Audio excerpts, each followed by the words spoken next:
Bueno, es la primera pregunta que se mencionó sobre cómo definimos el espacio. Yo quisiera abordarlo desde algunas dimensiones, desde 4 dimensiones principales.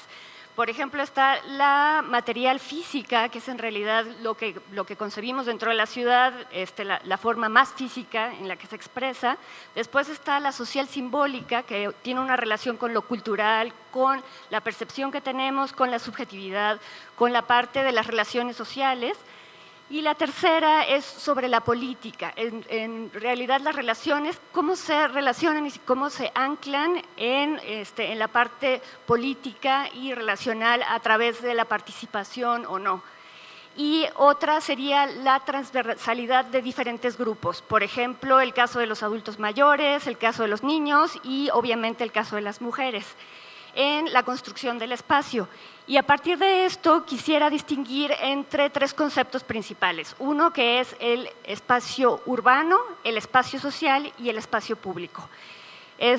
Tal vez podría decir que en realidad incorpora todas las disciplinas o que estas dimensiones tienen un peso igualitario, pero en realidad yo pienso que se concentran las 2 primeras en las 2 últimas. Es decir, que la parte política y de participación para mí es muy importante. Y por la ausencia misma de la transversalidad de los diferentes grupos, también es muy importante y también integra todo en la construcción del espacio. Para la segunda pregunta que se hizo o que se planteó es sobre la metodología o las formas en que podemos crear estrategias para transformar la ciudad. Bueno, pues yo quería referir, como a mí me parece muy importante la parte política y del espacio público, porque para mí la ciudad es el espacio público. Y tiene que ver con un debate en cómo hemos separado la manera en que nos acercamos a la ciudad o la analizamos de manera cuantitativa o cualitativa, donde lo cuantitativo ha sido más importante, donde lo económico es más importante y hemos olvidado otra parte que nos da una fotografía irreal de la ciudad, que es la parte social, la parte simbólica y la parte política y de participación, y que también esto determina cómo tomamos decisiones o cómo nos acercamos desde una estrategia, si es desde arriba, desde las instituciones, o hacia abajo, o desde abajo hacia arriba. Y qué relación hay entre estas 2 partes y si hay una brecha que impacta dentro del espacio y de la construcción y de la transformación de la ciudad. Por ejemplo, cuando hablamos de cambios dentro de la ciudad, siempre hay una resistencia o un apoyo a la ciudad, a esos cambios, a esas transformaciones. Siempre generan 2 procesos distintos. Entonces, tenemos que entender qué sucede cuando transformamos las ciudades en términos de resistencia. No simplemente verlo como algo negativo, por ejemplo, en términos de actores y de conflictos, sino como una manera de leer lo que sucede y cuáles son las relaciones que están implícitas y cómo podemos entonces a través de eso crear estrategias integradas y estrategias que realmente funcionen a largo plazo. Entonces, y que bueno, también tienen un contexto en particular, por ejemplo, un contexto transfronterizo, un contexto urbano, un contexto rural, o como, por ejemplo, la doctora Angela Gliglia menciona como en sus trabajos como la fragmentación, la polarización del espacio socioeconómico, o las ciudades latinoamericanas que tienen características de desigualdad. Eso también es un contexto que tenemos que tomar en cuenta. Entonces, bueno, esto nos lleva a la parte de cuáles son las metodologías o cuáles pueden ser nuestros marcos teóricos para poder acercarnos a intervenciones dentro de la ciudad. Bueno, yo lo dividí como intervenciones y como procesos democráticos de ciudadanía o de comunidad, porque también no solamente son los individuos, sino también hay procesos colectivos y de comunidades que tenemos que tomar en cuenta. Como platicaba antes de que subiéramos a la mesa sobre los pueblos originarios o otras formas de construir la ciudad y el espacio. Entonces, por ejemplo, está la rehabilitación del espacio público, está la planeación participativa, que es un poco desde arriba hacia abajo, es decir, como de generar estrategias institucionales, crear formas de participación o preguntarnos cómo estamos rehabilitando el espacio público de la ciudad. y hacerlo de manera participativa o incluyendo realmente una visión de cómo se están dando las relaciones culturales, sociales dentro del espacio. Por ejemplo, las prácticas, los usos, las demandas, todo esto, no verlo como algo negativo, sino como algo que nos puede dar realmente una transformación completa y a largo plazo de la ciudad. Y por otro lado están las intervenciones en relación con los actores, o sea, identificar cuáles son los actores, qué tanto poder tienen o qué tanta voz tienen en la transformación del espacio, y entonces verlo más como un proceso de abajo hacia arriba. Y que por ejemplo están los organismos internacionales, las organizaciones como la Liga Peatonal o cualquier otra organización o movimientos urbanos. Y otra que es muy importante y que, bueno, para mí es muy importante y me da mucho gusto que, por ejemplo, otros colegas de la mesa estén interesados en este tema, es también la transversalidad de los actores y, en especial, las perspectivas de género en la construcción de la ciudad, porque podemos ver una ciudad en la que las mujeres no tienen un espacio y que está en referente con este mito de que las mujeres deben estar constreñidas a un espacio privado y que el espacio público en realidad de la ciudad no es parte de su interés, ¿no? Entonces, es algo que tenemos que considerar y tener muy en cuenta cuando hablamos de territorio, cuando hablamos de construcción del espacio, de rehabilitación, de planeación de la ciudad. Entonces, les traje algunos casos de estudio sobre rehabilitación de espacios públicos o sobre planeación participativa y algunas organizaciones y la transversalidad de los actores. Si durante las preguntas tienen alguna duda, de todos modos yo voy a dejar la presentación. Si tienen alguna duda, pues podemos ver algunos de los casos, por ejemplo, de la Ciudad de México o de las ciudades del norte, de cómo funcionan y de la importancia que tiene también el contexto e involucrarse en una perspectiva mucho más compleja y no solamente de una intervención o de dejar simplemente a la parte económica o a lo que le llaman el mercado de que tome las riendas del espacio. Entonces, no sé cómo estoy de tiempo. ¿Sí?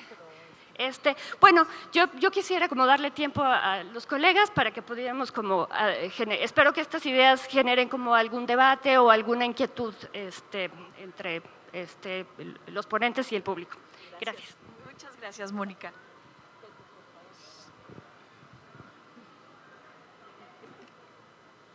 ¿Podemos tener la presentación, por favor?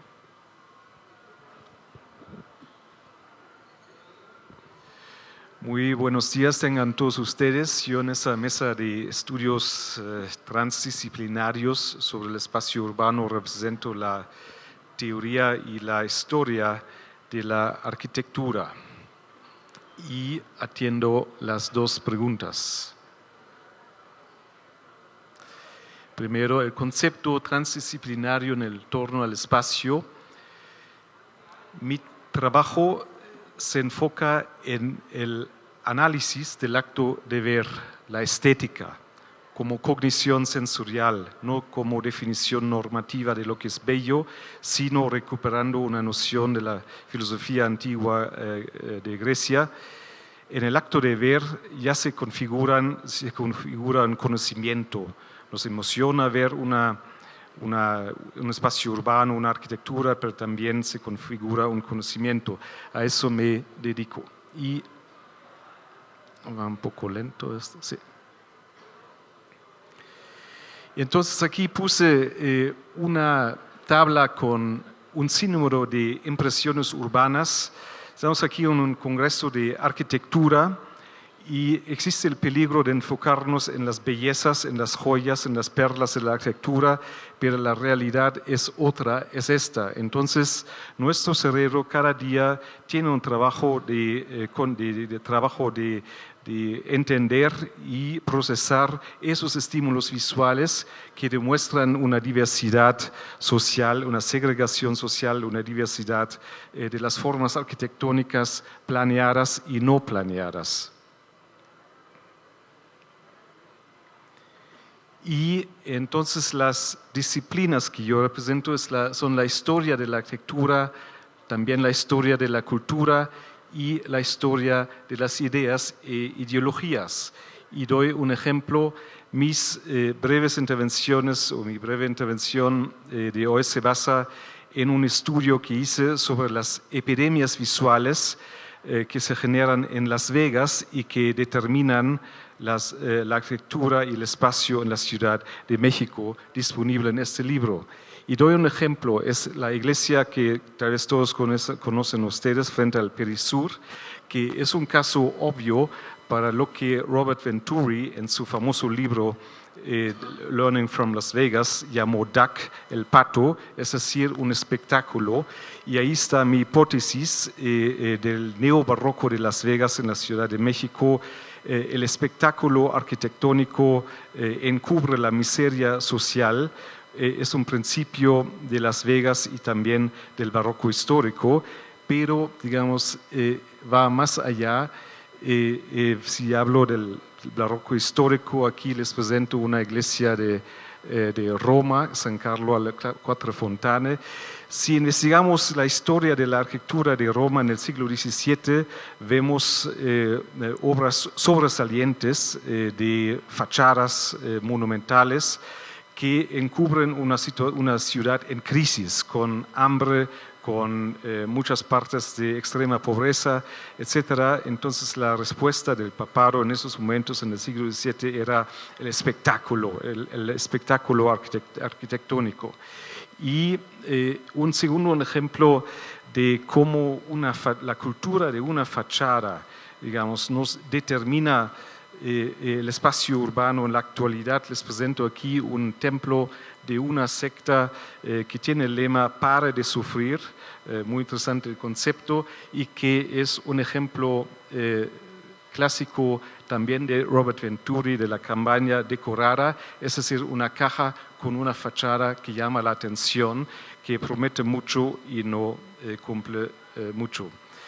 Y aquí también tenemos raíces en la arquitectura barroca romana. Les muestro aquí la iglesia Santa Susana de Carlo Maderno a inicios del siglo XVII, donde vemos cómo la fachada como un elemento teatral se distingue claramente del cuerpo arquitectónico. Entonces ahí está el chip, el origen de la arquitectura de Las Vegas, que hoy en día cubre los paisajes urbanos también en la Ciudad de México. Y otros dos ejemplos que demuestran la diversidad del concepto del neobarroco, es decir, de la actualidad del barroco en el siglo XXI que estoy investigando.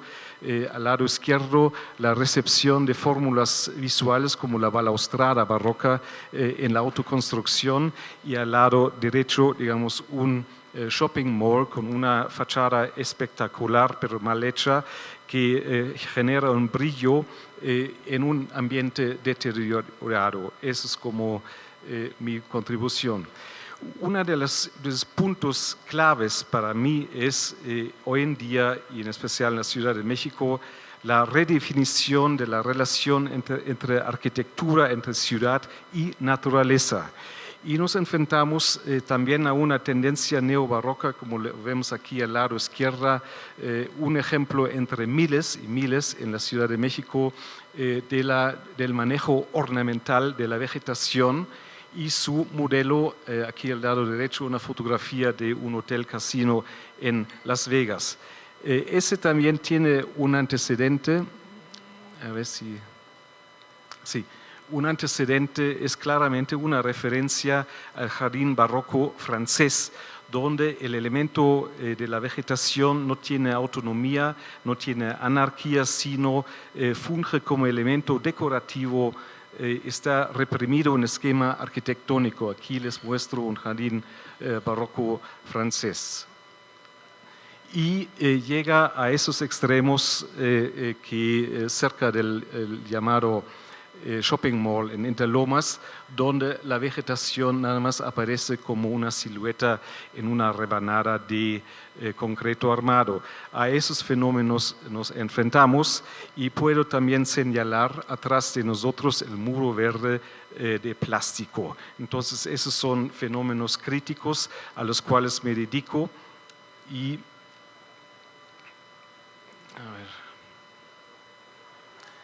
Y esta investigación también incluye aspectos geológicos. Yo últimamente me dedico mucho a la cuestión geológica, a los choques epistémicos muy interesantes entre el producto de la civilización, la ciudad de corto plazo, y los procesos de largo plazo del deep time geológico, que siempre, en especial aquí en la Ciudad de México, en esa zona sísmica, en una ciudad debajo del volcán, se expresan de esa manera radical. Vemos aquí al lado izquierdo una casa también con balaustrada neobarroca y un socavón, es decir, frecuentemente nos enfrentamos de la inestabilidad del terreno y también la inestabilidad ontológica que estamos viviendo, o digamos el escándalo de la Plaza Arts, construida en uno de los últimos partes del Pedregal de San Ángel, donde sí hubo también una revancha de la naturaleza cuando se cayó la fachada mal diseñada y mal hecha. Entonces, y esa crítica también incluye este edificio. Ayer saliendo, esperando al coche, vi esas formas de degeneración. Entonces, mi parte es no dedicarme a la producción arquitectónica, sino a la crítica. Y estamos aquí sobre un podio fake. Entonces, que hace la apariencia de madera, pero de hecho es plástico. Son fenómenos de crítica que estoy exponiendo en mi investigación y en mis libros. Y es ese libro que he escrito. Y entonces, la idea es generar un conocimiento transdisciplinario en un diálogo con varias disciplinas como la historia de la arquitectura, la sociología, pero también las ciencias naturales. Por ejemplo, si hablamos de la redefinición de ciudad y naturaleza, es obvio que incluyo el contacto con colegas de ecología, de biología, de geología. Y yo creo que como nos tocan nada más un espacio de 10 minutos, con eso termino con esta presentación. Muchas gracias. Muchas gracias, Peter. Me parece que estas dos ponencias o presentaciones, son presentaciones de 5 minutos, 10 minutos. Son temas muy vastos que no se pueden cubrir en este tiempo, pero creo que nos develan, por un lado, la dimensión cultural, ¿no? la importancia cultural del espacio y de la construcción, y por otro lado, las formas de habitar, las diferentes formas de habitar y de concebir lo urbano, que es muy variada en este país y en esta ciudad. Le damos la palabra a Leonardo Martínez, que supongo que será un enfoque más económico, no sé. Pues no. No. Bueno, muchas gracias por la invitación. Me da también, como a ti, Mariana, mucho gusto que se haya utilizado el concepto de la transdisciplinariedad para incluirlo en el título, y de hecho es una de mis líneas principales de investigación, aunque no lo llamo de esa manera, ¿no? Voy a explicar por qué. Yo creo que voy a tratar de enfocarme a responder las dos preguntas que nos haces. Y en primer lugar, un poco el contexto. Yo creo que la crítica que se hace del urbanismo en general ha caído en un círculo vicioso e improductivo, principalmente porque no se sale del marco de referencia tradicional. Generalmente, bueno, lo que suele suceder es que todos tenemos una cierta imagen de la ciudad que queremos, y lo que criticamos son los métodos que se han utilizado para tratar de llegar a esa ciudad inalcanzable, ¿no? Nunca, siempre nos quedamos atrás de esta imagen del paraíso terrenal que todos queremos y que nunca falta en la exposición de motivos de los planes y programas de desarrollo urbano. Sin embargo, el afán por querer llegar a esa imagen objetivo sin salirse del marco de referencia tradicional ha generado que nuestras ciudades, y prácticamente todas, sin excepción, sean ciudades altamente ineficientes. Ineficientes en todos los aspectos, ineficientes económicamente ineficientes, ambientalmente ineficientes, socialmente, lo cual se manifiesta en términos de una gran desigualdad, por ejemplo, de todo tipo entre los habitantes de la misma ciudad. Yo creo que la única manera de salir de esos círculos viciosos es haciendo una reflexión mucho más profunda, que cuestione no nada más los métodos que se han utilizado para construir estas ciudades, sino también los fines que perseguimos. Es decir, si realmente la ciudad que nos imaginamos que queremos tener es la imagen correcta, o es la imagen viable, o es la imagen que traería mayor beneficio a todos los habitantes. Y yo creo que la falta de esa reflexión es lo que yo llamo el eslabón perdido del urbanismo. Es esa falta de reflexión profunda fuera del marco de referencia habitual, lo que no nos permite que toda esta discusión que se da tanto pública como privadamente en todos lados no nos deje avanzar y sigamos dándole vueltas a lo mismo una y otra vez. Y desde mi punto de vista hay dos elementos fundamentales para entender ese eslabón perdido y empezar a discutir lo que podría ser la ciudad del futuro. Y los elementos pues van a sorprender a más de uno, pero créanme que no me dedico al esoterismo ni nada por el estilo. Pero creo que, en primer lugar, uno de esos pilares es la teoría de la complejidad. Y el otro pilar es la crítica feminista del urbanismo vigente. Esto de la teoría de complejidad es a lo que aquí están llamando en el título la transdisciplinariedad. Y es un cuerpo de conocimientos que se ha empezado a generar de muy pocos años para acá. Para el que ya han surgido algunos centros de investigación en algunos países desarrollados, y que sí es un enfoque que se sale del marco de referencia tradicional. ¿Qué significa este punto de vista con relación a la ciudad? Bueno, en primer lugar, hay que entender a la ciudad como un conglomerado de sistemas complejos de diferentes jerarquías.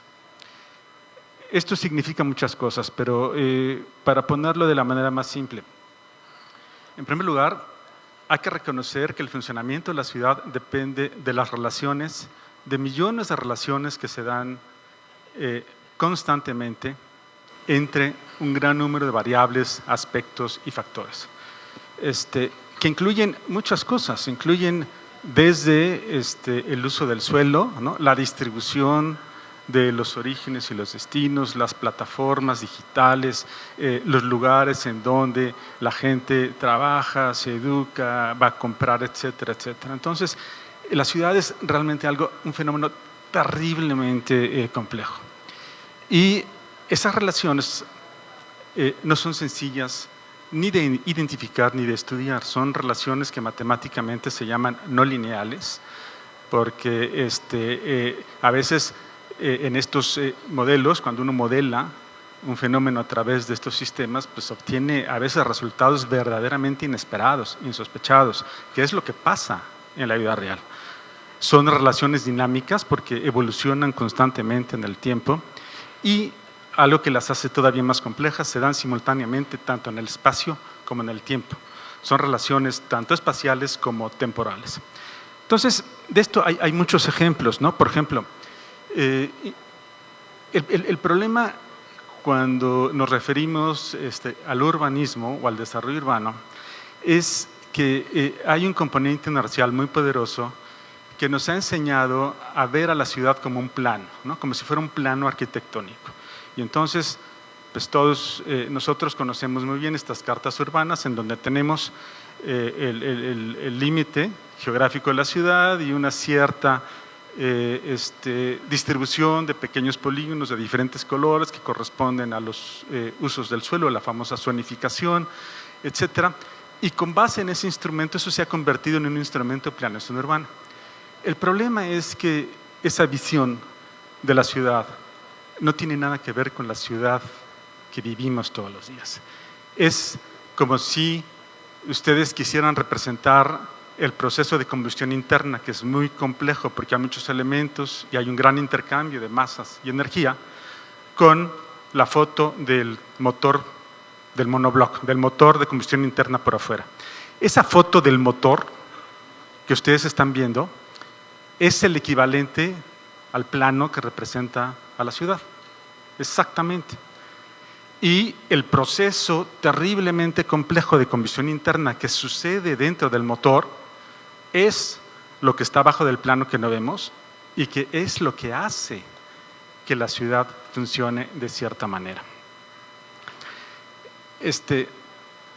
No es un enfoque económico, como verás. De hecho, lo que pasa es que todas las variables están relacionadas. Por ejemplo, yo en mis cursos pues les enseño a mis alumnos una enorme cantidad de ejemplos, pero les voy a dar uno para que vean cómo estas relaciones a veces son verdaderamente insospechadas. Yo estoy seguro que a ninguno de ustedes se le había ocurrido hasta antes de este momento que el nivel de los mantos freáticos de una ciudad podría estar relacionado con el hecho de que los mercados de los muebles de baño y de las lavadoras en esa ciudad sean competitivos, oligopólicos o monopólicos.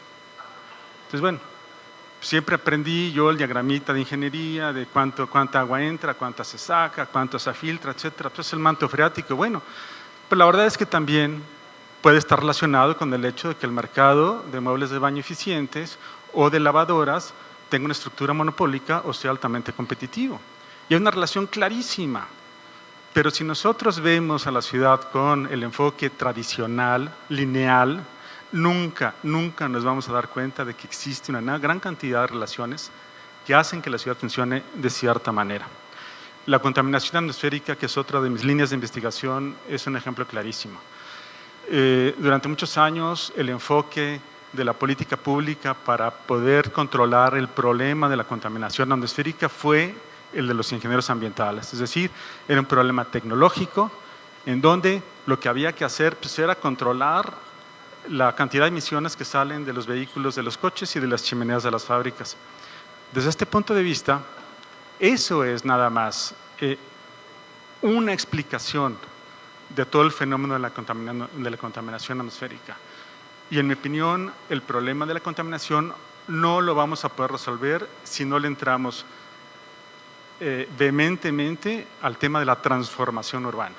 Porque el problema de la contaminación es finalmente un problema de consumo energético, de alto consumo energético, a través de los combustibles, la gasolina y el diésel, ¿no? Y entonces, el alto consumo energético tiene que ver principalmente con la enorme cantidad de viajes que se hacen todos los días en vehículos de combustión interna, lo cual proviene de la plataforma de orígenes y destinos de la ciudad, lo cual proviene de los planes de desarrollo urbano que decidieron esa zonificación de los usos del suelo.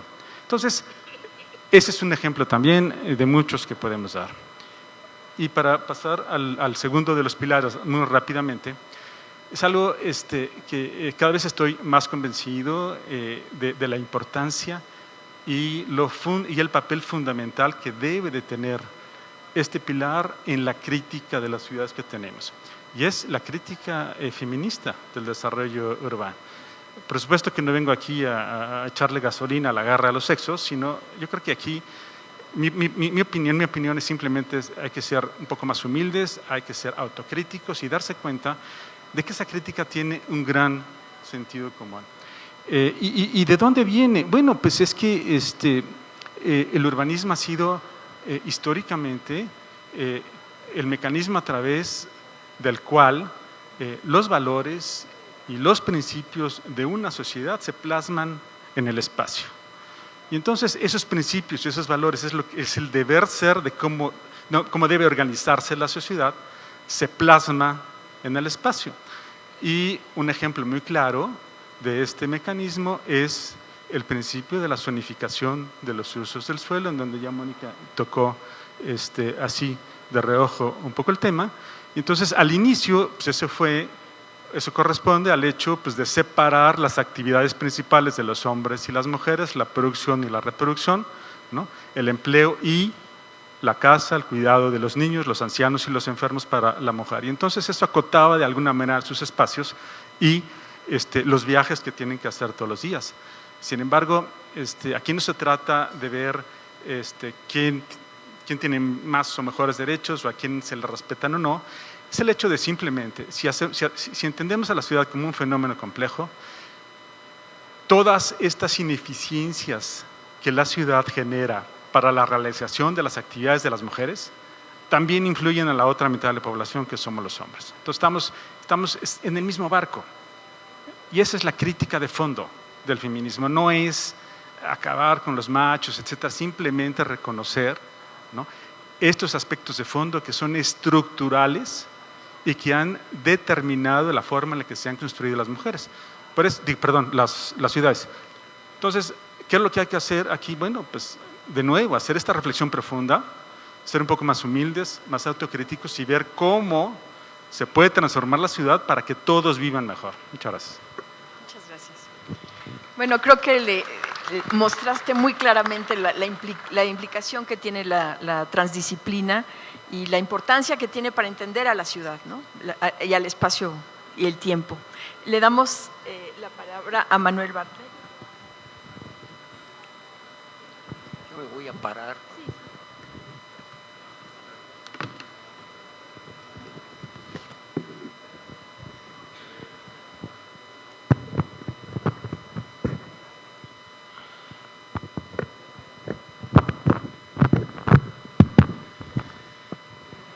Bueno, muchas gracias. Primero quiero felicitar al doctor Ignacio Morales Lechuga por la espléndida conferencia que nos ofreció y de verdad que nos deja pensando a los arquitectos en nuestra diaria tarea.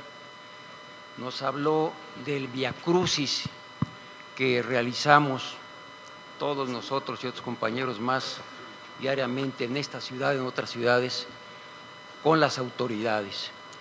Y fundamentalmente sobre el tema de la ley de extensión de dominio, que mucho nos preocupa y que nuestra presidenta hace rato comentaba que le vamos a pedir al doctor Morales Lechuga nos asesore al colegio para que el colegio tenga una postura sobre las correcciones que podrían hacerse y modificaciones a la ley en este periodo que creo que es de un año que comentaste. Después de escuchar las excelentes intervenciones de mis compañeros sobre el tema intraurbano de la ciudad, básicamente un análisis muy puntual,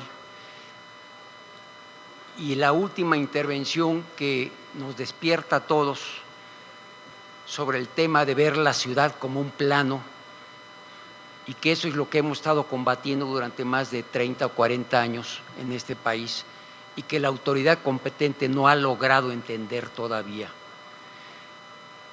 Yo voy a hablar del tema interurbano, el fenómeno de la metropolización que mucho nos preocupa, porque no podemos concebir esta gran ciudad al margen de los más de 100 municipios que nos rodean en la zona conurbada del Estado de México y del Estado de Hidalgo.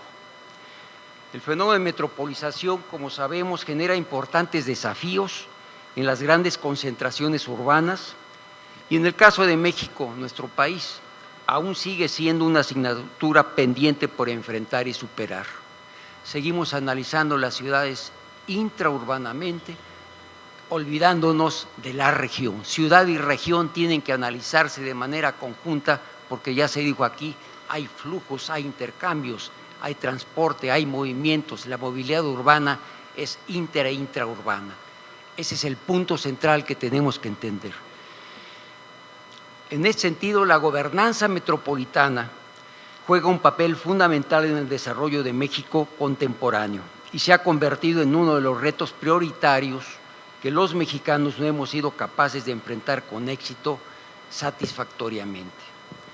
Concurren factores de orden económico, político, social, jurídico, que remontan sus orígenes desde hace más de medio siglo y que la dinámica de su evolución y rápido crecimiento ha rebasado la capacidad de respuesta del Estado y la sociedad en México. La última delimitación que hicieron SEDATU, INEGI y CONAPO, que fue en 2015, identificó 74 zonas metropolitanas en el país, es decir, 15 más de las que había, las 59 en la anterior delimitación, con un 62.8% de la población total del país y que equivalen a 75.1 millones de habitantes. 3 de cada 4 mexicanos vivimos ahora en las ciudades. De ahí la importancia de diseñar mecanismos eficientes y eficaces que permitan el ejercicio de una efectiva y real gobernanza metropolitana que al mismo tiempo garantice un desarrollo metropolitano sustentable. La problemática metropolitana se manifiesta en el territorio de diversas formas, en virtud de la falta de una planeación integral e instrumentos eficaces para operar programas y acciones por parte de las unidades político-administrativas involucradas, los municipios, en este caso los ayuntamientos, la propia Ciudad de México en su conjunto. Esto obstaculiza el mejoramiento de la calidad de vida de los habitantes. Así observamos, entre otros problemas, que se manifiestan en el funcionamiento de las grandes urbes, largos recorridos en las zonas habitacionales hacia los centros de trabajo, y esto resulta en una enorme pérdida de horas hombre. Ineficiente transporte público y mala calidad en el servicio. Este es un tema crucial. Debemos entender que nunca vamos a tener quizá un transporte público eficaz y eficiente porque los mexicanos no lo pueden pagar y el Estado no tiene recurso para subsidiar lo que hace en el metro y por eso el metro está en las condiciones en que está. Hoy día deberíamos de tener 24 estaciones, 24 líneas de metro y apenas tenemos creo que 12 o 13 líneas de metro. El metro cuesta 5 pesos, la gente no puede pagar más y un recorrido de metro hoy día debe costar del orden de 30 a 40 pesos en México. En la Gran Bretaña el recorrido más corto cuesta del orden de 90 pesos. El recorrido más largo al aeropuerto de Heathrow ya anda por el orden de 300 pesos y es metro y está subsidiado también. Todos los sistemas de transporte colectivo del mundo están subsidiados.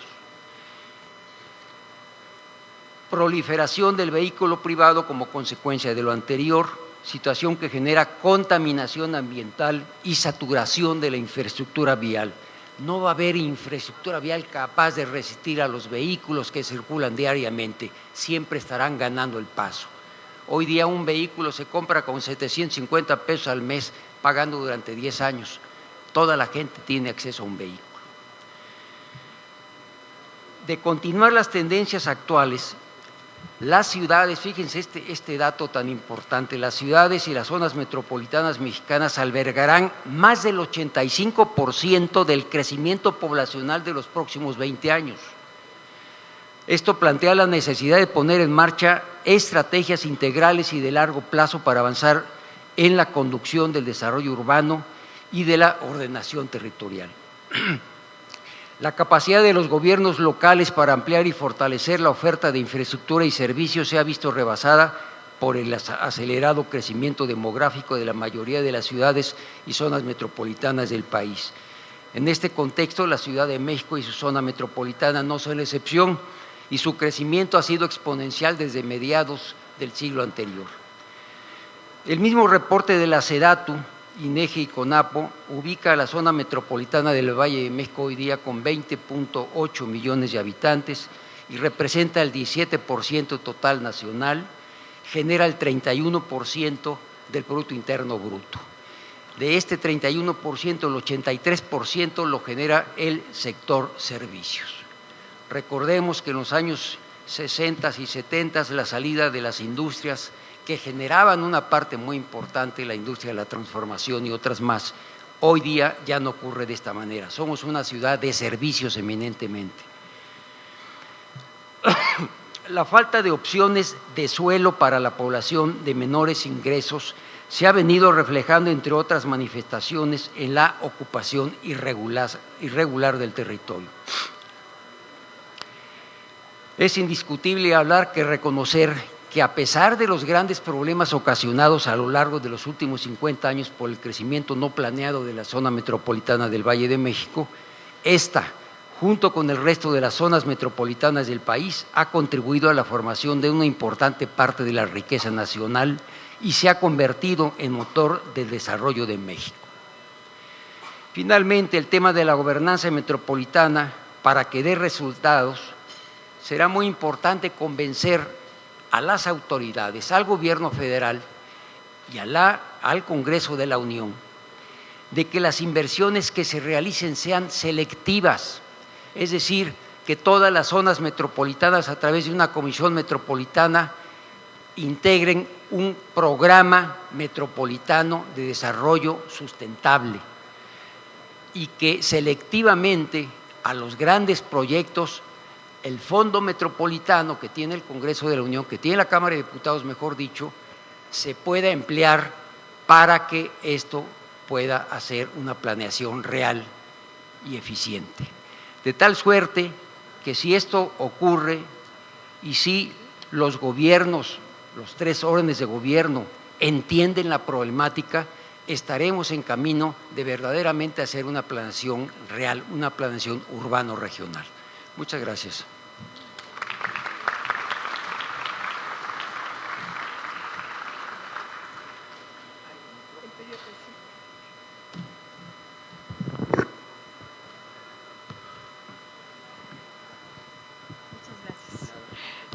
Le damos la palabra nuevamente al licenciado Morales Lechuga para que podamos cerrar y abrir las preguntas.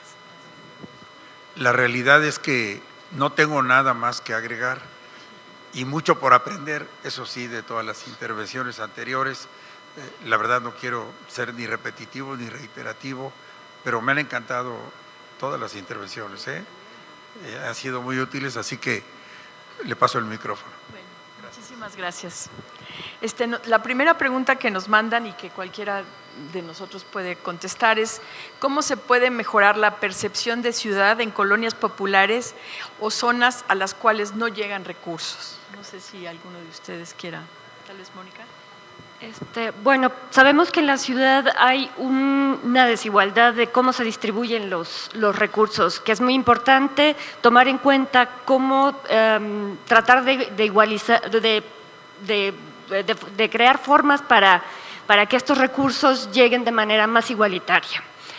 Porque bueno, conocemos, y no es algo que esté oculto, de una repartición diferenciada dentro de las ciudades. Entonces, a través de las instituciones, a través de estrategias, a través de diferentes acciones se debe tratar y debe ser un interés evidente de distribución de los recursos. Y pues bueno, lo que se habla sobre el fenómeno, lo que hablaron varios de los ponentes sobre el fenómeno de la periferia y de cómo se ha ido anexando a la mancha urbana y cómo algunas de las colonias se han ido anexando de manera precaria en términos de movilidad, en términos de igualdad y pues obviamente en términos de la repartición de recursos, y eso se tiene que tomar en cuenta en el momento en que intentamos transformar la ciudad para hacerla una ciudad mucho más inclusiva. Gracias, Mónica. Yo creo que si seguimos haciendo las cosas de la misma manera, nunca va a haber recursos de ningún tipo, ni públicos ni privados, que alcancen para mejorar las condiciones de pobreza de grandes zonas de las ciudades que tenemos.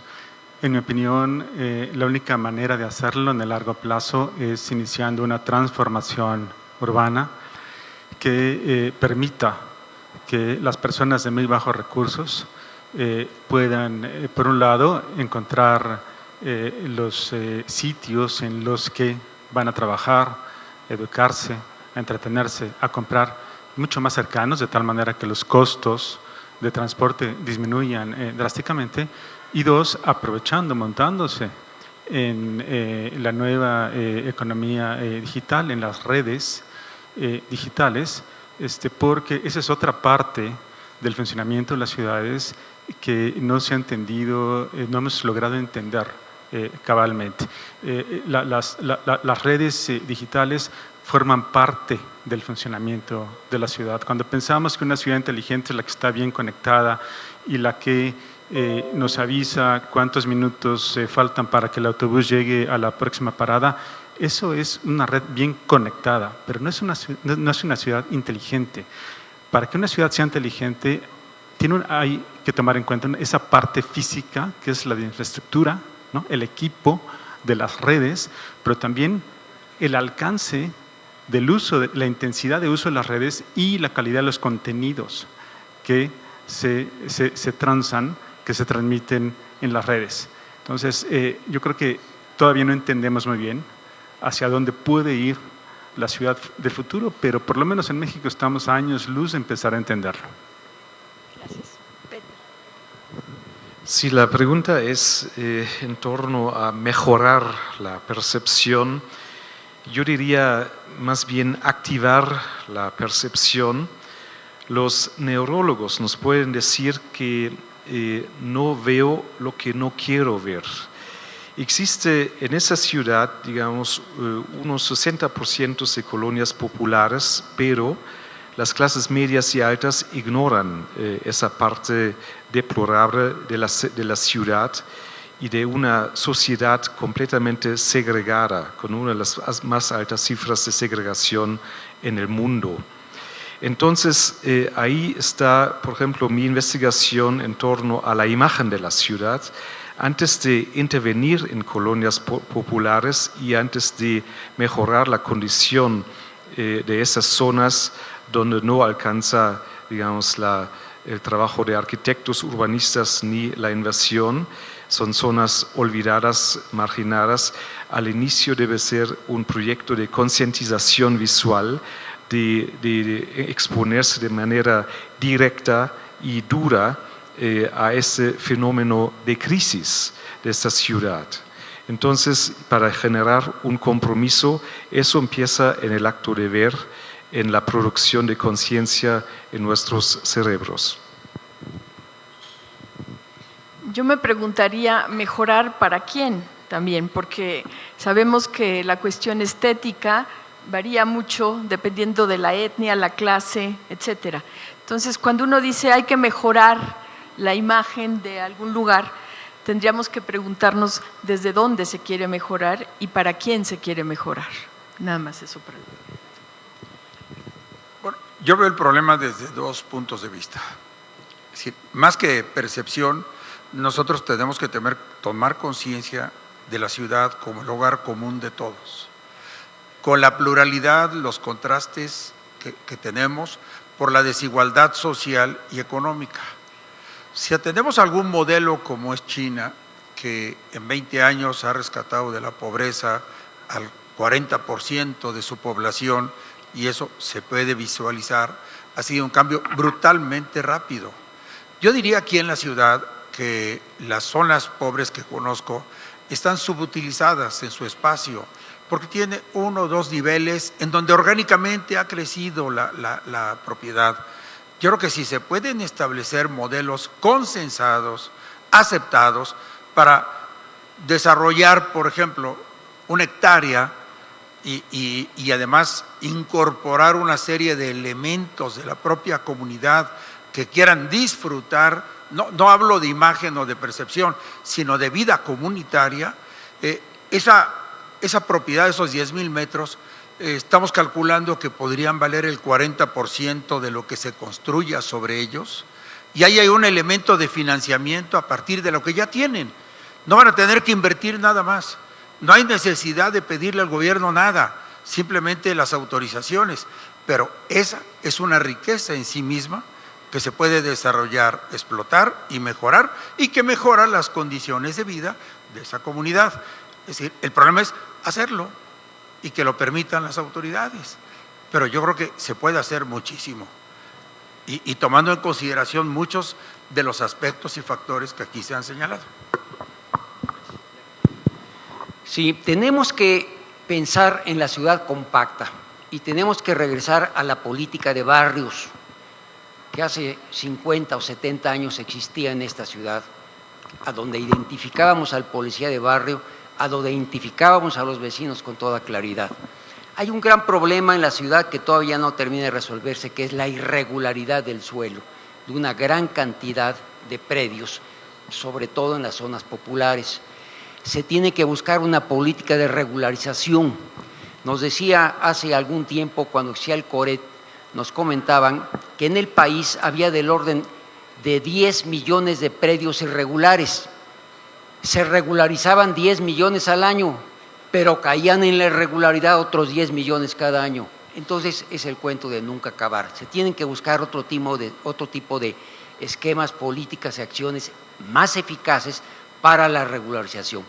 Recuerden ustedes, aquí en el colegio particularmente, que participa mucho, los arquitectos hemos participado en este tema de la política de barrios, hemos participado en la producción social de la vivienda. Recuerden a nuestro querido Chema Gutiérrez, que fue el que nos condujo hacia este tema. A mí me tocó todavía, siendo presidente del colegio, firmar el primer convenio con la ciudad cuando Roberto Benchutz era el secretario de Desarrollo Urbano, y en ese año tuvimos 5,000 acciones de regularización y de producción social de vivienda. Creo que por ahí es el camino también.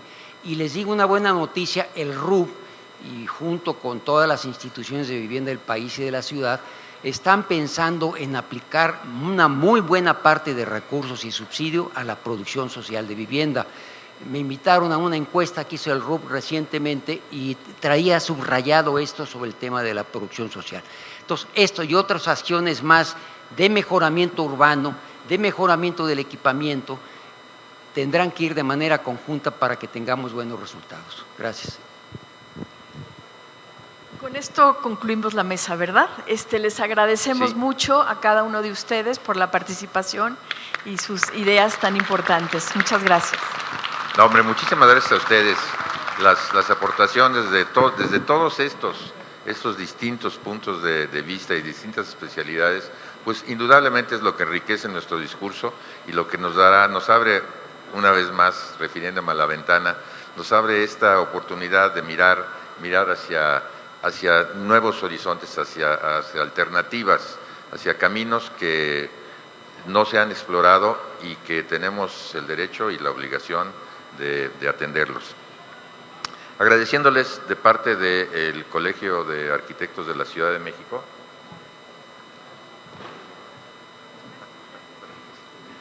Sí, vamos a dar el reconocimiento y el agradecimiento a nuestros panelistas. Primeramente a mi maestra, la doctora Mónica Olmedo Muñoz.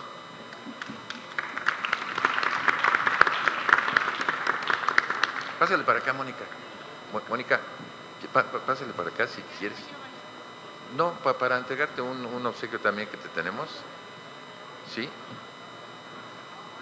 Ok, no, pero yo quería que bajara ya como para que la acompañara. Está bien. Eso. Gracias, perdón. Al doctor Peter Krieger, muchísimas gracias por esta visión. O sea, son temas que tenemos que ver y atender. Enseguida, el maestro Leonardo Martínez Flores. Muchísimas gracias, Leonardo. Muy interesante, muy sustentada y fundamentada tu posición. Al arquitecto Manuel Barclay Galindo. Muchísimas gracias, Manuel. Obviamente a nuestro conferencista anterior y amigo, el licenciado Ignacio Morales Lechuga. Gracias, licenciado, interesantísimo. Y por supuesto a nuestra moderadora, la doctora María Ana Portal Ariosa. Muchas gracias por este interesante panel lleno de reflexiones. Muchas gracias.